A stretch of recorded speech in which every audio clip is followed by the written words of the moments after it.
Welcome to our Sunday Be Woman Online Presence. My name is Sharada, and I'm very excited and grateful for you all to be here who are watching today or who will be watching this Sunday's offering from our Be Woman Sisterhood. And I will be interviewing today Pia Chanel Meliane, who is a very dear sister and friend that I've met many years ago, and who I feel very inspired. We know each other. We have met through a Vedanta retreat in Rishikesh, and I've heard of her before, also from my teacher. And when I heard about her story, what she has gone through in her life as a little girl, it touched me, and as it would all of us, in a very deep way, because it's something that we are afraid to talk about, and that is sexual child abuse. And I will invite her now to join us in this Be Woman Online Presence, and it just takes a moment, and then we will start our interview today. So nice to see you. David's here, Ayu, Agustin, Regina, Maria, and I welcome you all. So I just take a moment to invite her.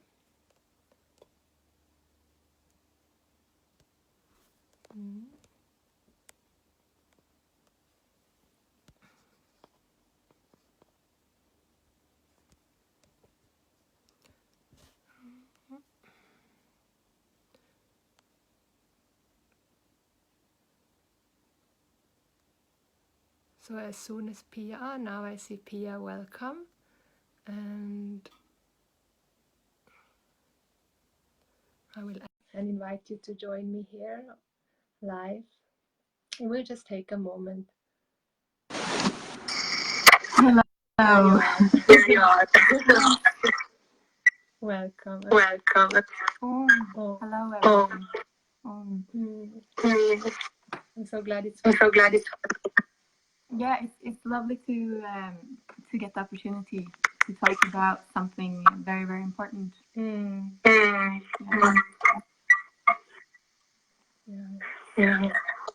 Okay.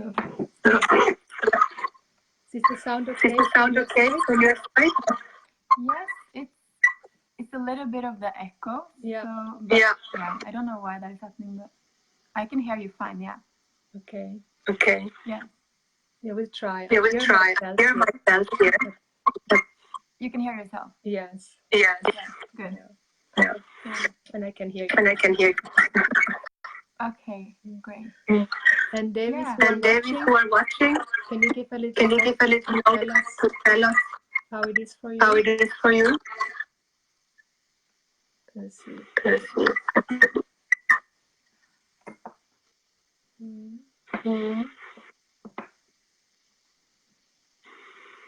Yeah, let me. I can. When I speak, it's a little bit of an echo. One moment, I'll just shut my computer down. Yes.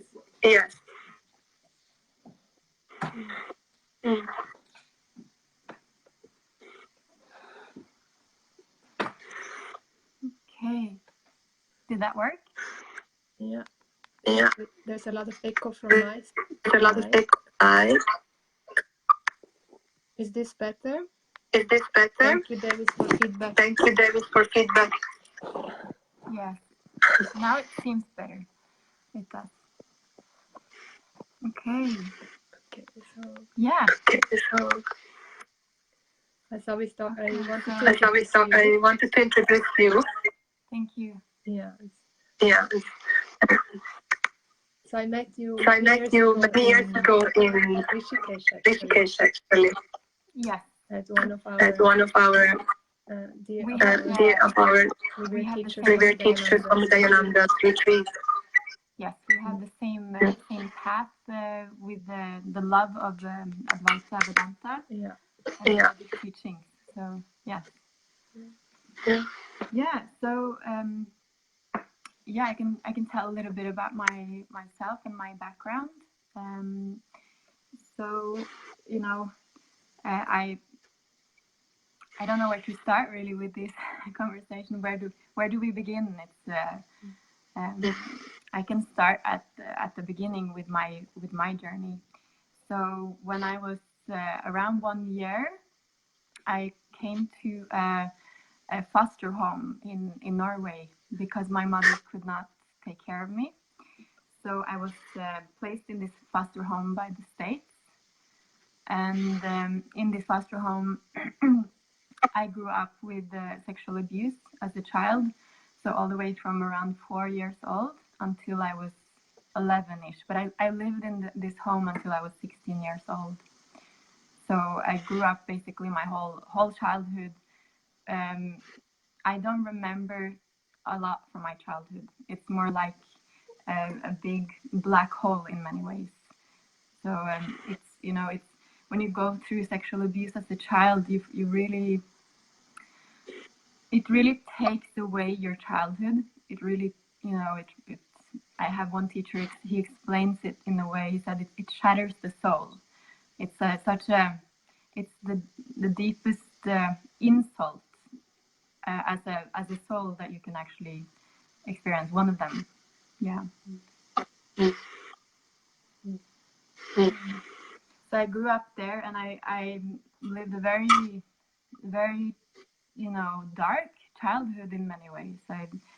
I grew up with a very disturbed foster father, and one thing was the sexual abuse, but he was also very unstable in his, of course, in his mental ways of being too. So even in my teens, I grew up with a lot of psychic abuse, I would say, or mental abuse, and yeah, so it actually accumulated a lot for me, and I came to a place when I was 16 that I was just not able to live in the same house with him anymore, because it, as a child, I thought this is normal.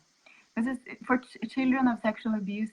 They think it's the way it's supposed to be, because also usually the abuser will, manipulate the child and say, like, oh, in my case, he would say that I would end up in jail, that I would destroy the family. And as a child, you're afraid of police, you're afraid of authority. So I grew up thinking that this was totally normal, and until I reached a certain age where I started to understand it wasn't. And I'm pretty sure that in this stage of my life, I'm pretty sure that if someone had said, either in the school system or in the kindergarten, if someone had said, it's not okay, and if someone had taught me from the system that you have borders for yourself, I think I would tell someone. But because no one did, I thought it was the way it's supposed to be. And that's one of the shadows in many ways of us as a society not dealing with this. We're not capable of the collective, when it comes to child abuse, the way that I see it, is paralyzed. We freeze. It's so, we don't want to talk about it. We don't even want to think about it. It's too painful. And by not doing that, we're not dealing with it at all. Like it's such a taboo, even in Norway. And the statistics in my country is so dark. It's like in Norway, it's 4 out of 10 girls are abused as a child. 4 out of 10. In Oslo, it's 5 out of 10. And when it comes to boys, it's 1 out of 7.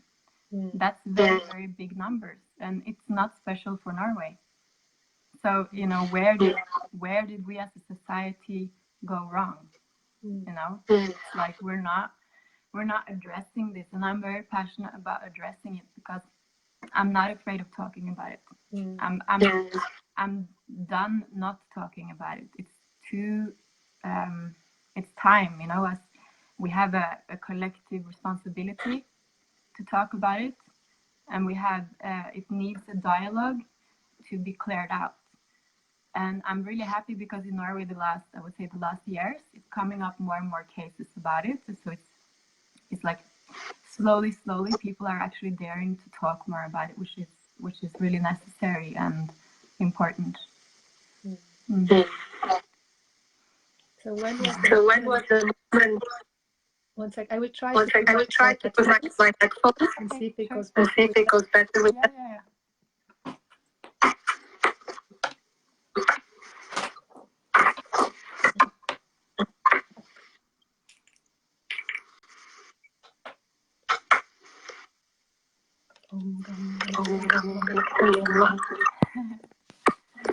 Can you still hear me? Yes, I can.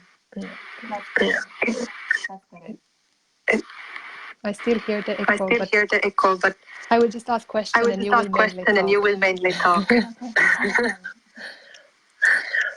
So first of all, it's the courage and strength that you have found to share. It's beyond admirable and so inspiring. And I know you're inspiring so many women, and this is so important. That we really create this space now to share where women can find their voice and speak what has been untold for so long. So when you said before that you grew up thinking that it is normal, what was it that when you realized this is not normal? So I asked my foster father because they had their own children too that came after me and my brother came into the foster home. And I asked him when I was a child, is this normal? I asked him, do you do this to your own children too? Because I was wondering, and I was very small. And then he got so angry at me, and he screamed at me, and he said, I would never do that to my own child. And then, you know, after a few of those kind of, I started to question, and I think it weren't until I was in my around 10, 11 that I was starting to understand that it was wrong. So yeah. What did you do then? Then I started to like put boundaries and say no, and yeah, that's kind of when it started. The way I started to understand that it's not normal. And then I lived there for many more years, and before I could like properly address it. And it was so bad that I, you know, my savior in many ways became to start to pray. I started to pray, and I did not, in my, you know, in the home that I grew up in, was like an atheist. They didn't believe in anything, but I always prayed to something bigger. And I started to pray, and I was like, okay. And I remember this moment very clearly. It was snowing outside, and I had a really, really hard time. And I started to pray to the universe. I was like, you need to help me now. It's too much. I can't live like this. And then very short after, a friend of mine, she asked me, because she had known me for many, many years, and I always said, you know, I have a secret that I don't want to talk about. And then she asked, she kind of understood intuitively, is this the secret? And then I started to cry, and then, you know, the police got involved, and the childcare service got involved, and then they took me out of there. Yeah, but my story, like it is even worse in many ways, because I was not believed. You know, I was believed by the police, but they can't do anything. In 95% of these cases, they just shut the case down. You can't really. What proof do you have? You know, it's word against word. And then my whole family, they because my foster father, he said that I was lying. So, you know, they all kind of said that I was inventing it, and that I just created it to go and live with my friend, because her family was so kind to open their home for me in a very difficult situation. And yeah, so I lost my family that I grew up with in one day, and that was something I never ever even expected that would happen. You know, because you tell your truth. You don't even question that. Oh, you're not going to be believed. That wasn't even something that crossed my mind, and yeah, so that's even another, paralyzation, where it's not uncommon even that the mother, in this case my foster mother, rejects me instead of actually dealing with it. It's easier for her to say you're lying than to kind of take it in on her that it could have been a truth. Yeah.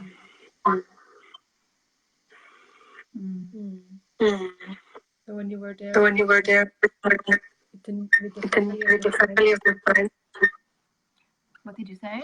so you lived with the family of your friends? Yes. Yeah. So for 1 year, and then I lived alone. So I've been kind of living on my own since I was about 16, 17. And at that time, I was sitting in school, and life was getting really difficult because I would get all these reactions. And right after I moved from my foster home, I got this strong feeling I just need to get away. I don't know why, I just need to get away.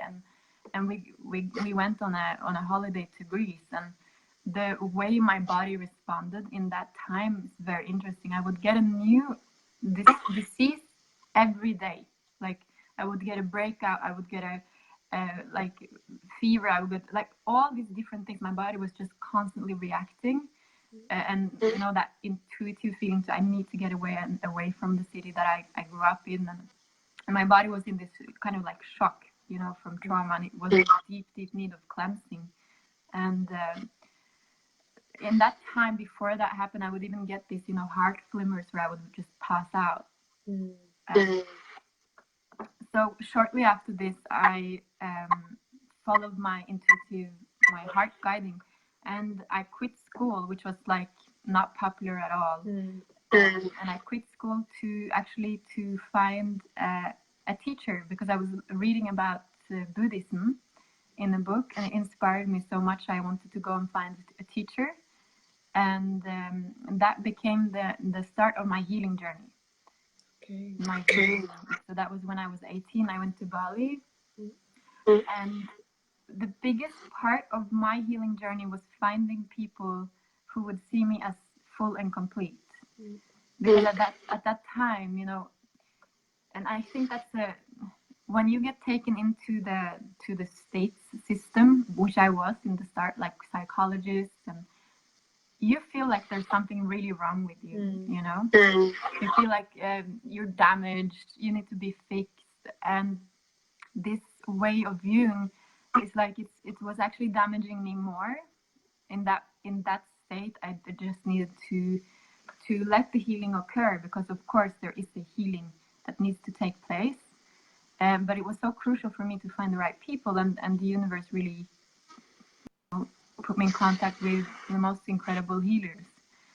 So a big part of my healing journey was to find people that would allow the healing to occur without, and at the same time see me as the jewel and the diamond that we all already are, instead of projecting this heavy extra load. Because also society, as a society, we don't know how to deal with this. Collectively, we're shutting down, and it's actually becoming like an extra burden on top of being sexually abused. You have to deal with also society's incapability of dealing with these things, because of, instead of like knowing how to deal with it, you have to deal with a bunch of projections where people think like, oh, there's something wrong with you, or you're damaged, or there's so many extra things that I don't like. Where I am now, I don't care about that anymore. Like that's all of that is okay. But when you are wounded and in a state of healing, it does matter. Yeah. So yeah, I think for me to find, if you are in a state where you have been through sexual abuse and you have not done, you know, the healing that is required, you need to validate your story. It's very important to go through and to really validate your story and to cry all the tears that needs to be, you know, needs to be cried. You have to give space for the pain that is there. It's very dangerous to just suppress it. If you don't deal with it and you just suppress it because it's too painful, I believe that in the long run will lead to a lot of problems. Yeah. So it's very crucial to find people and find healers. What I mean by healers, I mean therapists. I mean people that can hold space for you and really accommodate all of you. And you know, you need to shed the pain that is there, the heaviness that is there. It needs to be validated. I meet, you know, it's in a healing journey, you meet, you know, there's the way that I see it, it's like it's two paths that you spiral into one that kind of coils together. And if you only do one of them, it's not going to work. So one of them is you are full and complete. You know, we are all full and complete. We are all healed already, you know. That's the truth. And at the same time, we do have to do our dishes, you know. We have to do, but at the same time, we have to heal our past. And I met both kind of people personified. I met people who think like, you know, I am full and complete. I don't need to heal anything. Never. I'm already, everything is fine. And there's a certain level of suppression. There is a certain level of denial and unwillingness to really, you know, breathe in and cleanse. And then you have the other side that never gets finished. You know, it's never, you never get finished being healed, and you always have to heal more and more and more and more, and it's a never-ending story. So for me and my path, I've found that the two go together. I do know that I am full and complete, but I also have to look at my past. I also have to go in and heal, and that is actually not up to me when I'm finished. It's up to my story to feel like it releases when it's ready. And it takes the time that it takes. When you, the more you're able to fully accommodate and fully allow, and then the body will have its own way of dealing with stuff. Even it goes almost like in waves, with where you feel you're finished with something, and it might come up later in a different form. So it's all about like allowing the beautiful healing. And I remember when I came to my teacher the first time, I got so depressed because he said to me, it takes time to heal. And I got so annoyed because I was like, I want to heal now. I want to, I want to finish this. I want to be done with this. And the healing journey does not work in that way. It works in a way that it takes the time that it takes. And as long as we surround ourselves with the right tools and the right people, it happens by itself. And part of it, big part of it, sharing the story. Yes. Yes. So for me, I've also been part of for 14 years ceremonial work with the medicine of the Amazonian forest. So I am part of therapeutic work and healing circles with ayahuasca, and that has been, the plant medicines has been a big part of my healing journey.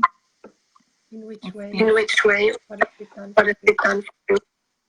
Oh, that's such a big question. So I came to this work when I was 18, and that was only 2 years after I came out of the foster home. So in many ways, I felt the medicine became like a mother to me. She really held me in my arms, or her arms, and kind of grew me up the last years that I didn't get any upbringing from parents. She did that last year. She became like a mother to me, And she also, because it's a very strong spirit from the Amazonian forest, and it, it was years and years of purging, a lot of years of clearing out what in retrospect was not mine. Because when you are subject to sexual abuse, the child becomes like a vessel. The person that does this kind of empties their pain in the child, and then the child has to carry the pain. So it's what I've cleansed out a lot of stuff that is not mine, that was dumped into it. It's we're all talking about also energetics and lineages, and these abuse usually, like, it travels in a pain lineage from the person that does it to the person that is the victim, and you have a choice to end that lineage. And I saw that very clearly through years of studying with the medicine, is that it was, I could see the lineage, and we're talking about all lineages. It's these lineages are usually hundreds of years old, thousands of years old. And then you have the chance to say no. It stops here. Whatever you tried to transfer, no. And by stopping, you mean. Can you say more about getting out of the victimhood? Yeah. So, it's by getting out of the victimhood. Yeah. That became, I would say, the main key of transformation, is to see that you are not a victim, and it's a tough one, because you can't really. I feel I can say it because I've been there myself, but it's a truth that can hurt some people. But what became my savior was to realize I am not a victim. And how did you realize that? I realized that by I came to one of my teachers when I was 18, and he looked at me and he said, "Tell me your story." And I started to tell my story, and then he looked at me and he said, "Are you a victim?"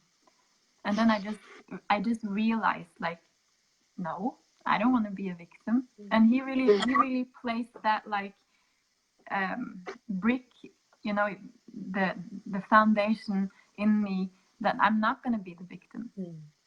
I can use, and I think early on also I realized, I can use the rest of my life feeling sorry for myself. I kind of saw the rest of my life. I can use it feeling sorry for myself, and then I can, feel defeated and live a life from that space. Or I can realize that this is, happening to so many people, and there is so much injustice in the world, and I can use it to help people. And I saw that very early on. I saw the two paths was kind of laid before me, and it was very clear which one I wanted to choose. I don't want to walk the path of victimhood. And at the same time, saying that, it's also very important to validate your path. I'm not saying when you're crying and you have to go into that space, it's also very important to fully 100% go into that space and be in the pain. You have to be in the pain to release it. So that's not the moment to go like, oh, I'm not a victim. Exactly. We're multifaceted beings. It's not straightforward, if you know what I mean. So we have so many different parts of us, and we do have our inner child, and the inner child does need to be validated and seen and held. And by doing so, we will also be less in victimhood. But I strongly, one of also my kind of my saviors was also one teacher told me. He said when I met him, he said, I will show you why you chose to incarnate in that home. And that also was such a bigger perspective for me. And that really, like, that way of viewing things also has worked a lot for me, because I do believe that on some level, you know, this is a school. The planet is a school, and we do come here to learn. So yeah, and I know that view is also hard for someone to take in, but it's a view that I believe in.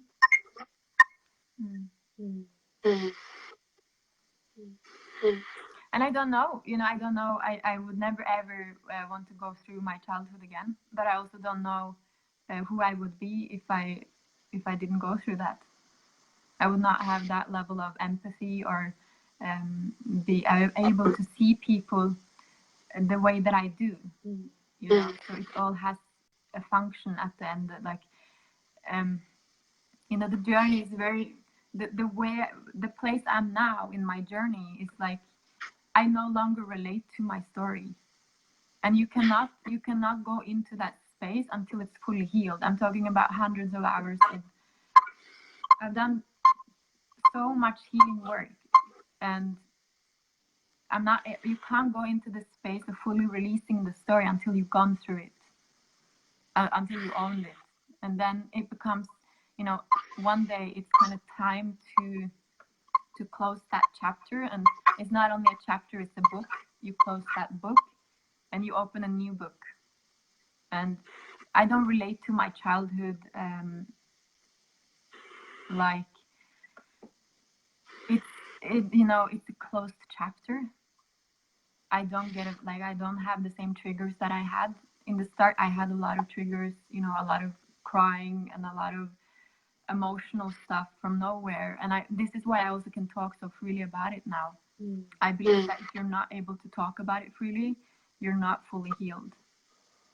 If you can talk about it without crying, because I could never, you know, me for 14 years ago talking like this, I would be like, I would cry all over the place. I would not be able to talk about it. So there was too much stuff laying here in my field wanting to come up. Yes.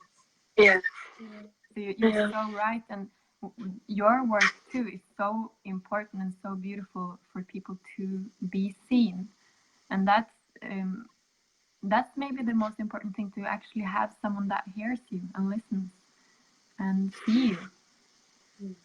Because that's when the release happens also, because there is a certain amount of pressure inside that needs to be released, and once it's released, it's like, you know, it's lighter. Life becomes lighter. And you know, if I also think that life becomes heavy because people do carry too much inside. They carry their past inside, and the physical body even gets painful. The being alive becomes painful. Being incarnated becomes heavy, and you become depressed and heavy, and because you're carrying all of the past inside of you. So no wonder. So the more we release, and the more we are able to acknowledge and own our past, then it also gets released from the system. The more we suppress, the heavier we become, because suppression does not work. It's like you're just pushing it into the system. We can't not deal with things. Like, wherever we go, we are there, so we have to deal with it.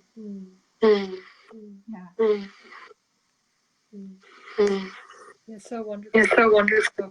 Talking. Yeah. And I hear your strength and your depth. It's really profound. What the teaching and the right healing modalities can do. It is, and so productive, you know, like, I think one of my messages is for sure, like, if you are struggling, know that you can live a life fully released and healed, one where you don't get affected, and one where you're not in constant reaction, you know, one where stuff does not trigger you anymore. It is possible to totally free yourself from the past. You can only do that if you go through it. That's a big one. That's a big one. Yeah, you can only do that by actually fully owning it and fully going through it. Mm. One thing that we talked about when we had our own sharing was that many women actually don't even remember many parts of it. They feel they've been abused, but they're not really sure. Yeah. Can you talk more? Yeah, so if you're exposed to trauma of any kind, the body tends to go into shutdown. You go actually out of the body. Like a lot of people go out of the body, and that's why they don't remember anything, because it's too painful for any human being to, if you've been exposed to any big traumatic things. It doesn't need to be big even, I hurt I managed to bump into a stone the other day and I broke my toe, and I was like, ah! And I just observed my body, how little I was in my body. And if you've been through a major trauma, you want to escape that place, because we don't want to be in suffering. We don't want to be in any kind of pain. We avoid it at any cost. And as a child, you even go into survival mode. You go into survival mode and you shut down the whole system so that you survive. But it does not mean that it disappears. It's a survival mechanism. And you fill up the unconscious. Is actually it's like a bag that you just put things in, and then at a certain time in your life, it starts to pop up again. It starts to come up in your psyche, and the bag is full, and it starts to kind of throw out all of the past stuff, and you have to deal with it. What are the different that What, can you say that again? The different triggers in life. The different triggers. Reveal that. Maybe someone says something in a specific tone, or someone, if someone does something that reminds you of the person that abused you, or it can be anything. It can be anything. It can even be seeing children can be difficult because it reminds you of your childhood. So it's all these things. For me, even in my teenage years, I was so full of shame. I hated my body. I would not even do in the gym. Even when I was in school, I wouldn't shower with the other girls. It was so difficult for me because I was so full of shame.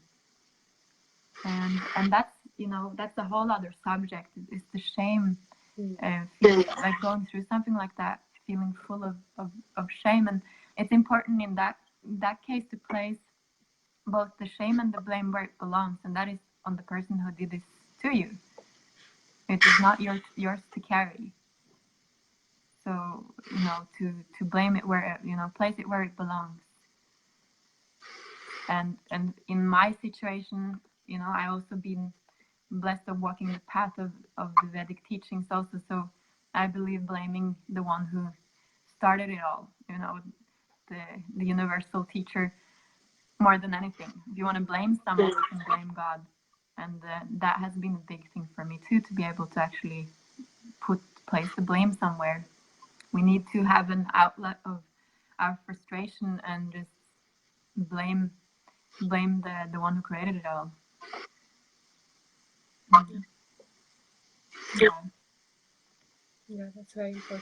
Yeah, that's very important. Yeah.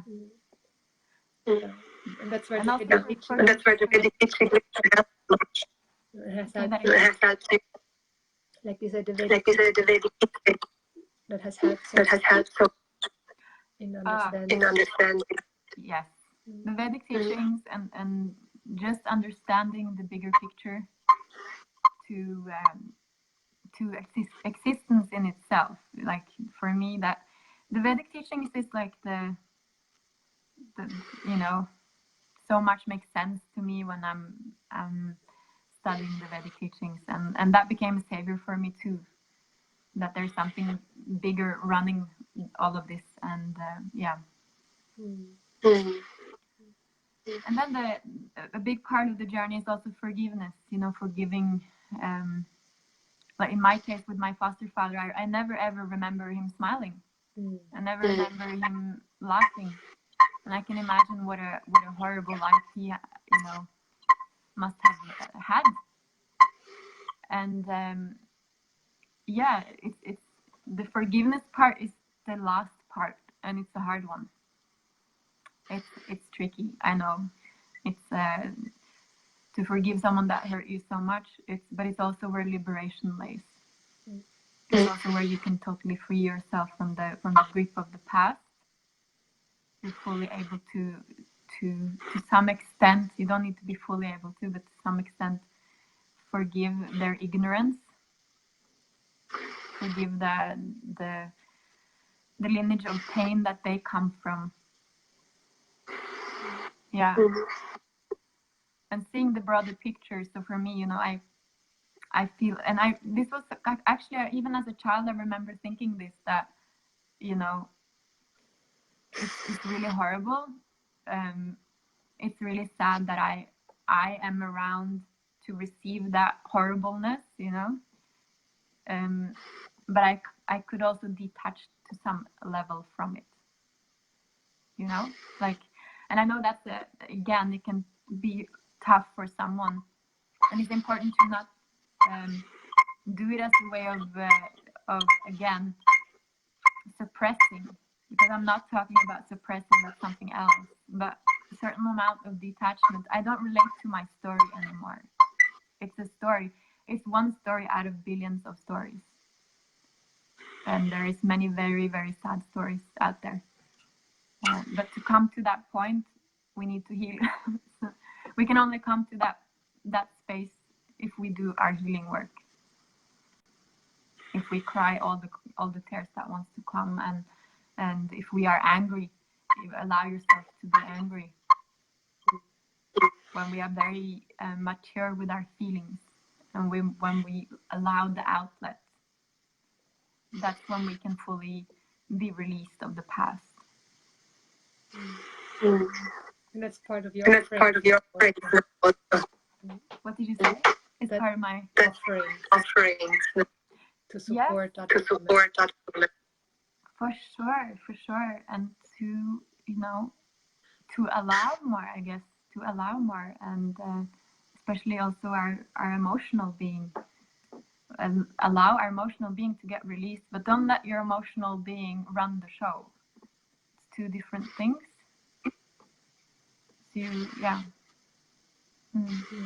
Yeah. And also I want to also touch one aspect that not too many people talk about, and that is something that I don't see addressed anywhere, and it's I believe that's one of the main keys for the collective to heal, and that is, you know, for example, in Norway, there is one center that treats the pedophiles, the people that, you know, are able to abuse a child, and I think it's like a 2-year waiting list there. So, you know, these people need help. These people are very imbalanced, and they need help, they need healing, and there's no place for them to go. So it's in my, like, if we want to talk healing, we need to see the whole holistic picture. The children that have been abused, they need places to go that are very, you know, has a healing spirit and does not look upon them as damaged. They have a way of offering healing that is very holistic. But we also need to look at the perpetrators. They also need a place, a center that they can be healed, because there isn't any solutions there. And I think that's a big, you know, part of the problem. that That's a these very big people one. do That's not. a very big one. It's a big one because, you know, most people get so, if first of all, most people are paralyzed when we're talking about this. Second of all, people get angry. They get very, very angry. And, you know, it's the children, it's the most sacred and the most close to us. So then it turns to anger. Being passive turns to anger. And that's, you know, that's one thing, but there's not really any resolution. There's not really any solution. So I believe, like, you know, that the people that are even able to do something like that, they need help. And if you look at statistics, it's not like one or two out there. It's quite a lot of them. So, you know, you don't see a pedophile when you walk down the street. You don't. It's invisible. So it's like, and still there's so much of it. Yeah. So we need to be able to address it in a way that is actually, resolving in something. Yeah. That's also the lack of sexual education. We don't. What? The lack of sexual education and how to be our sexual energy. Yes. Yeah. I agree. Yeah. And I think, you know, as for all the mothers out there, really use your intuition.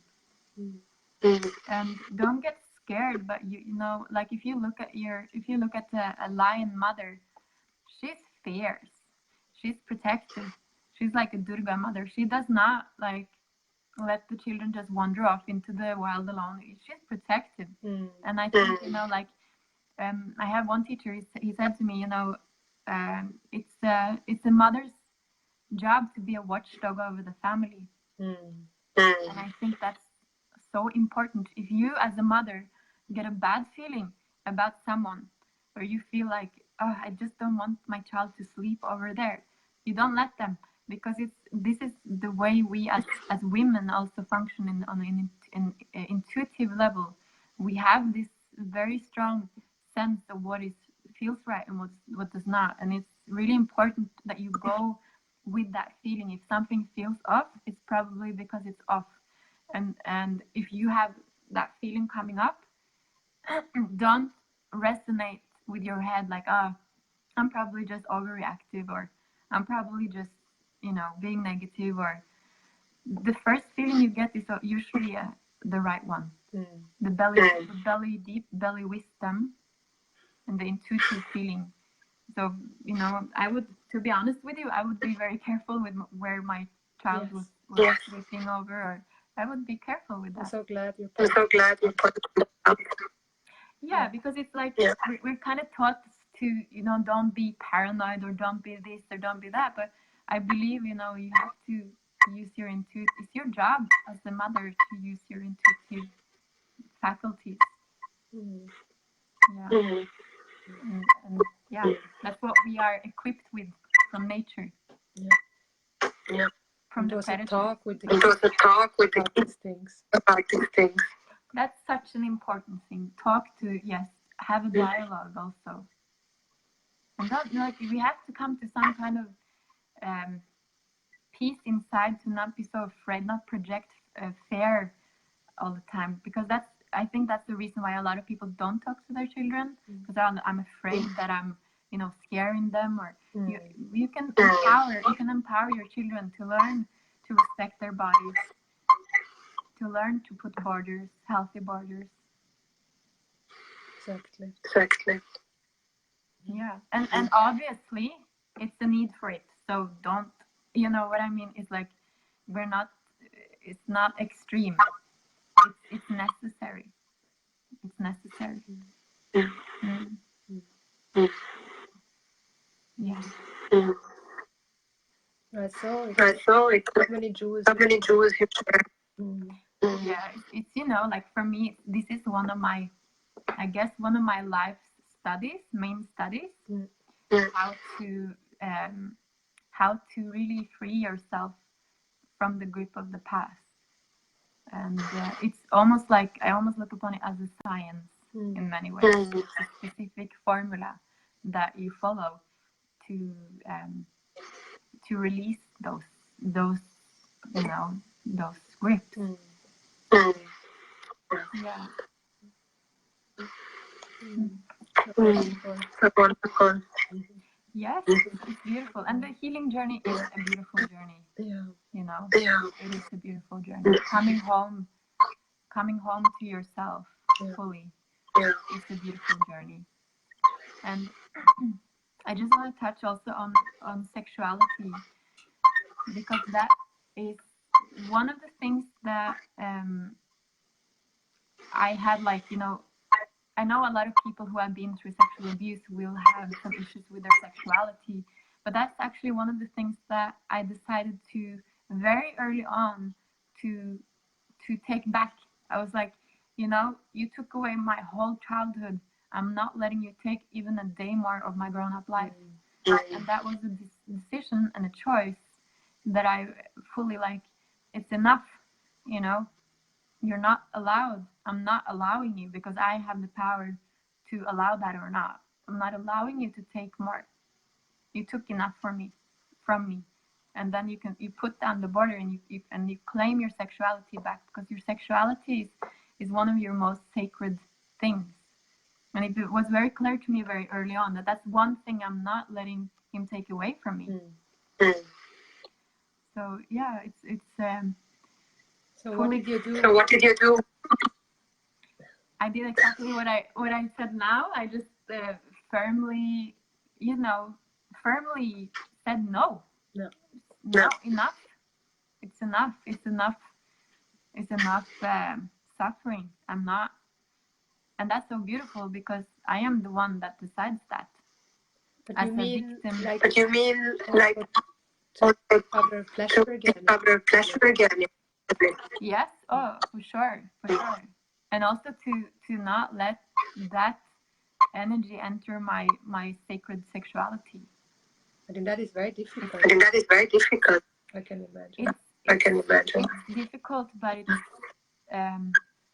you have to be stubborn, you know. Yeah. Like you are, as a grown up, you are, you know, you're no longer in that state where you're a victim. As a child, I was a victim. I could not put up borders for myself in that state, but I can now, and I'm not gonna let the past hold the grip over my future or my life, because that's something that I decide. If I would let that happen, I am actually the one that lets that happen. So I am the one also that can close that door. It's in my power to say no. He's not around anymore. He's not, you know, I can close that door in that way. And that's one of the things that I learned from the plant medicine, again, to put borders. So she told me, you know, you don't have any borders. And From who she gave did me you a learn? From who did you learn? Where? From who did you say? From who did you say? From the plant medicine. Oh, please. Please.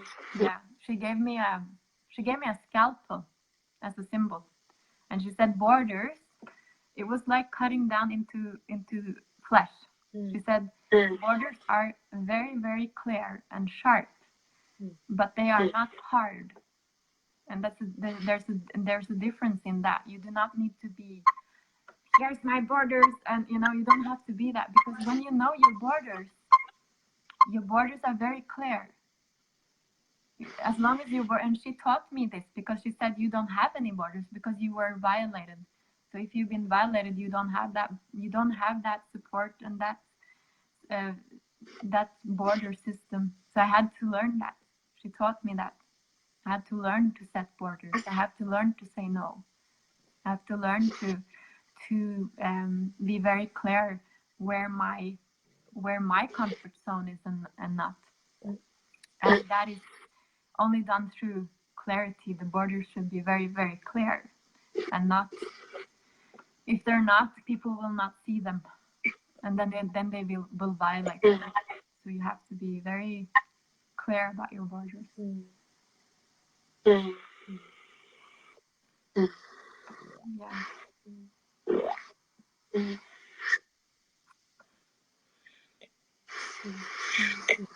Yeah. Okay. Yeah, I think the sexuality, that's Yeah, I something think the sexuality, that's something so many women have so many experienced, women have experienced, if it's child abuse, if it's or child just in abuse, general, or just in general, this energy, this energy, because because energy, this energy, that Yeah. leaking that energy leaking energy because of the lack because of the lack of sexual education. sexual education. For sure. For sure. Mm. Yes. Mm. And we also have a society where there's a lot of, programming. It's a lot of, especially from the porn industry also. Yeah. There's a lot of Yeah. programming. It's almost like teaching people to be abusive. So, we have a huge problem the way that I see it culturally, because this was Exactly. not to the extent we see now. It was not this big of a problem. Before it was a problem, but it was not to this extent. And now basically And pornography, now basically pornography, the sexual Huh? education. the sexual education we have. Say that again. Pornography Pornography has become the sexual the education. sexual education. Exactly. Mm. It has, and we don't have a healthy relationship with our sexuality. It's become a very abusive relationship, actually. Mm. Mm. Mm. Yeah. Is there anything Is else there you would anything else you would want to share want to share with the Davies? with the Davies?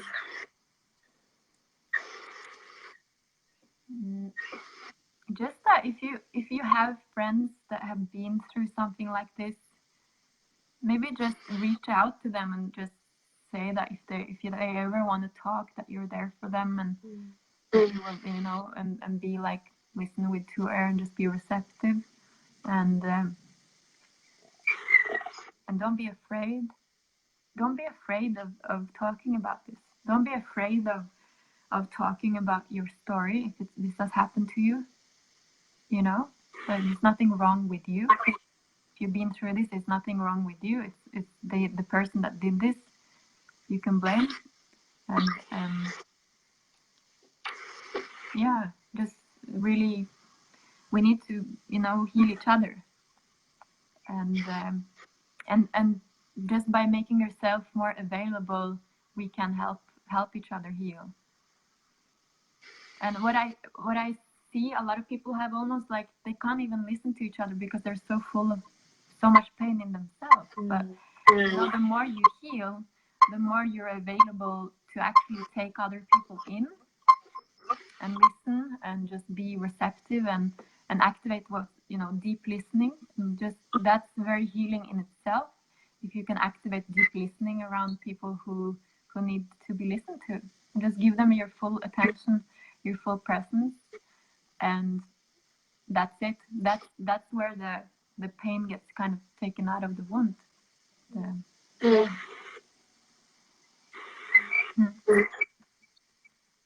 we all So beautiful. we all just want to be seen, and that's it. Yeah. Yeah. I don't know if there's any questions. Can you see if is there like a chat on there? There's a chat. There's a chat. Davies, do you have Davies, do you have any questions? Please, you can write. Please, you can write here.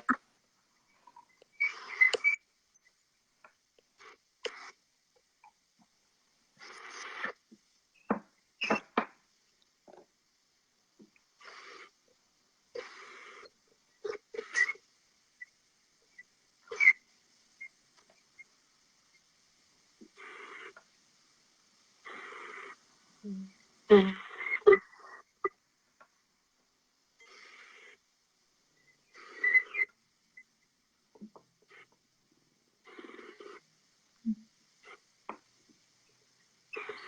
Borders. Borders. Satya Devi. Satya Devi. I think it's more like a I think it's more like a contemplation, or in general. of borders. Yeah. Yeah, and teaching the children to say like no. teaching our children to put borders, because we are crippled to put borders. We're teaching our children to do the same, you know. So the more we are clear on our borders and we say no, I don't like that, then they learn to say no, I don't like that too. Satya's asking, how did you learn? How did I Learn.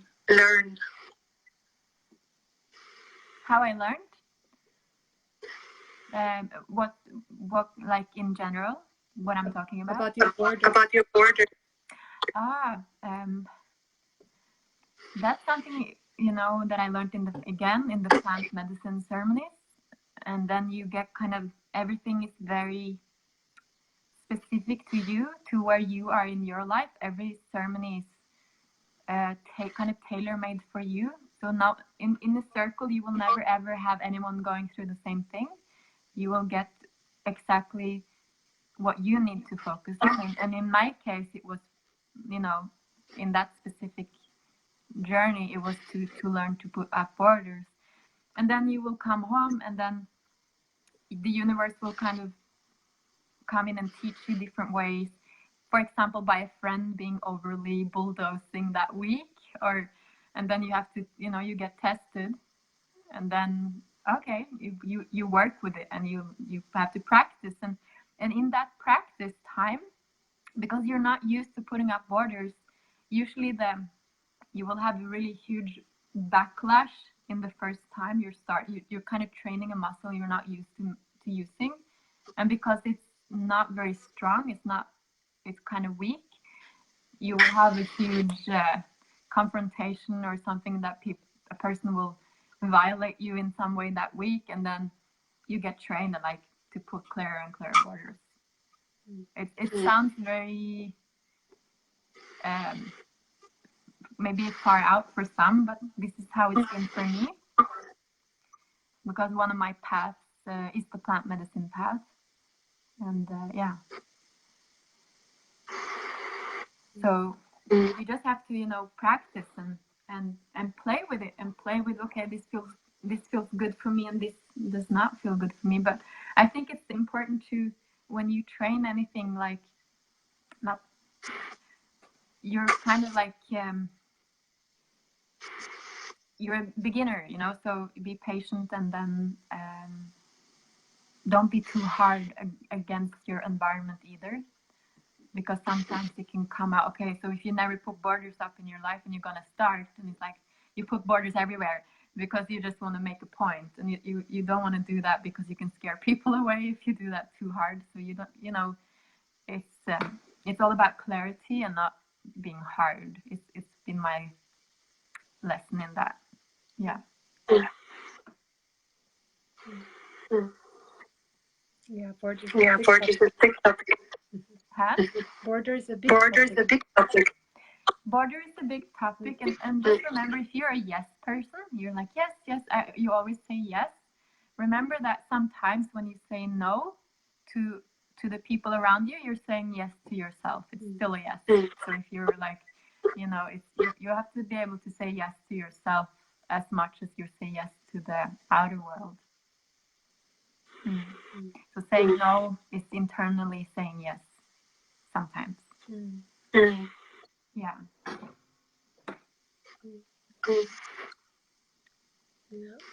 That's part to know ours. Say that again. Part of getting to know ourselves. Exactly. Yeah. Yeah. Getting to know ourselves, and yeah. Thank you, Pia, so much. Thank you. Thank you so much for having me, and I really hope that, you know, if you have someone out there that needs some help, maybe show them the Facebook Live. I'm also available on Messenger if anyone has something coming up. I'm happy to move on. And you offer beautiful training. Yes, we and host coaching really for beautiful women. And coaching for women. Yes, coaching and groups, and yes. Yeah. Mm. Well, so Well, if you maybe want if you maybe to want leave the to conversation, leave the conversation, I can do a little If ending. do a little ending meditation. I think it will be I easier think it will be easier without without the interference, the interference. the sound. if I do ending. Yes. Yes. Okay. So yeah, I'm really happy to kind of be here, see you all. I don't see you, but I can feel you. And thank you so much for listening. And take care of yourself. Yes. Mm. Thank you so much, Pia. Thank you so much, Pia. Thank you. Thank you Thank for you, having Davis. me. Thank you, Davis, everybody. And maybe we can just And close maybe we our can just close our lights for a moment and do a and collective do a collective prayer to all children and to all children and together, so we can so reclaim we can reclaim our our sexuality, sexuality,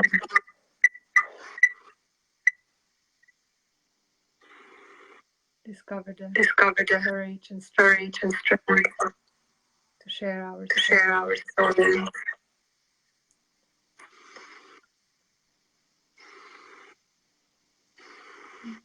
and to get And to get the value the value for for self-knowledge self-knowledge that in essence that in essence ever whole ever hold it matter. no matter what.